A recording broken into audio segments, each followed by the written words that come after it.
অবধি আমার ভাইয়ের হত্যার ব্যাপারে সরকার কি ব্যবস্থা নিয়েছে? ওসমান হাদি কি শুধু আমার একার ভাই? ওসমান হাদি হত্যার বিচার দাবিতে ক্ষোভ ও প্রতিবাদের বার্তা দিয়েছেন তার বোন। তিনি অভিযোগ করেন যে অন্তর্বর্তী সরকারকে টিকিয়ে রাখতে সাধারণ মানুষ আন্দোলন করেছে, সেই সরকারের সময়ই দিনে দুপুরে তার ভাইকে গুলি করে হত্যা করা হয়। এরপরও হত্যাকারীরা কিভাবে পালিয়ে গেল তা নিয়ে প্রশ্ন তুলেছেন তিনি। যে ইন্টারিম সরকারকে টিকিয়ে রাখতে আমার ভাই দিনের পর দিন রাস্তায় পড়েছিল সাধারণ জনগণকে নিয়ে, বিভিন্ন সমালোচনার পরেও যিনি চেয়েছিলেন ইনসাফ প্রতিষ্ঠা করতে, ইন্টারিমকে যাতে টেকানো যায়, সেই সরকারের আমলে দিনে দুপুরে আমার ভাইকে গুলি করে চলে যায়। কিন্তু তখন প্রশাসনিক ব্যবস্থা কি হলো?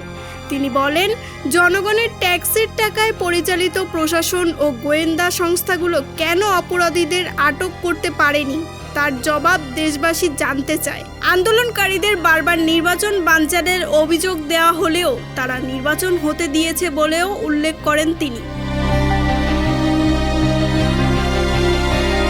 যখনই আমরা আন্দোলন সংগ্রাম করেছে সাধারণ মানুষ বিচারের দাবিতে, তখন তাদেরকে ট্যাগ দেওয়া হয়েছে যে নির্বাচন বানচাল করতে চায়। আমরা নির্বাচন বানচাল হতে দেইনি। ওসমান হাদির বোন আরও বলেন, হত্যার তদন্ত বারবার পিছিয়ে যাচ্ছে এবং এখনও কোনো বিচার হয়নি। তার দাবি, এই হত্যার বিচার না হলে বাংলাদেশ হারবে।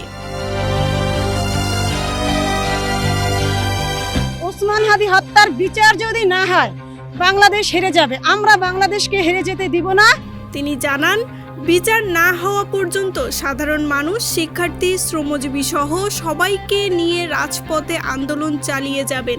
আমি এই বিচার কার্যক্রম সম্পন্ন না হওয়া পর্যন্ত বাংলাদেশের সাধারণ জনগণ, শিক্ষার্থী, সবজিওয়ালা, ভ্যানওয়ালা সবাইকে নিয়ে রাজপথ থাকবো, রাজপথ ছাড়বো না। আমরা বিচার নিয়েই ঘরে ফিরবো ইনশাআল্লাহ। তার ভাষায়, বিচার নিয়েই তারা ঘরে ফিরবেন।